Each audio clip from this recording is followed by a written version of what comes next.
মকর সংক্রান্তি, যাকে অনেকেই আদর করে বলেন পৌষ সংক্রান্তি, শীতের শেষ প্রান্তে এসে দিনটিকে ঘিরে রাজ্যের ঘরে ঘরে ফিরে আসে এক চেনা উৎসবের আনন্দ। ভোর থেকেই বাড়ির উঠোনে রান্নাঘরে ব্যস্ততা, মা, মাসি আর দিদিদের হাতে তৈরি হচ্ছে পাটিসাপটা, দুধপুলি, সেদ্ধ পুলি সহ নানা রকমের ঐতিহ্যবাহী পিঠেপুলি। চালের গুঁড়ো, খেজুরের গুড় আর নারকেলের মিষ্টির ঘ্রাণে মুখর হয়ে উঠছে বাড়ির চারপাশ। পিঠে তৈরির ফাঁকে ফাঁকে শোনা যাচ্ছে গল্প, হাসি আর পুরনো দিনের স্মৃতিচারণ। এমনই কিছু আনন্দঘন মুহূর্ত ক্যামেরাবন্দি হয়েছে।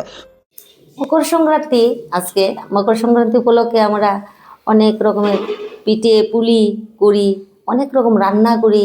তারপর রান্না বাড়া শেষ, সবাই খাওয়া দাওয়ার পর আমরা বেরিয়ে যাই, গিয়ে লুট কীর্তন করি, হরির নাম স্মরণ করি।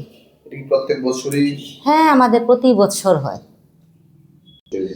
হ্যাঁ, এটা আমাদের পূর্বপুরুষের থেকেই করে আসছে, আমরাও তা দেখে দেখে আনন্দ উপভোগ করি।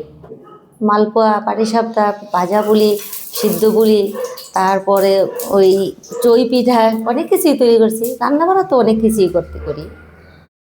সংবাদ মাধ্যমের মুখোমুখি হয়ে পরিবারের সদস্যরা জানান, যদিও শহরাঞ্চলে আধুনিক জীবনের তাড়নায় এই সংস্কৃতি অনেকটাই হারিয়ে যেতে বসেছে, তবুও এখনও বহু পরিবারের প্রজন্মের পর প্রজন্ম ধরে এই পিঠে পুলির ঐতিহ্য যত্ন করে লালন করা হচ্ছে। মকর সংক্রান্তির দিনে এই পিঠে পুলি যেন বাঙালির সংস্কৃতি, আবেগ আর মিলনের প্রতীক হয়ে ওঠে। মকর সংক্রান্তির দিনে আমরা প্রথমে বাড়িতে সকালবেলা আলপনা দেওয়া হয়েছে, তারপরে বিভিন্ন ধরনের পিঠাগুলি বানিয়েছি, এখন বিভিন্ন ধরনের রান্না করব। আজকে আমাদের পূর্বপুরুষরা ওই রকমভাবে পালন করতো এই মকর সংক্রান্তির দিনটা, আমরাও এইভাবেই পালন করি। শুভ মকর সংক্রান্তি।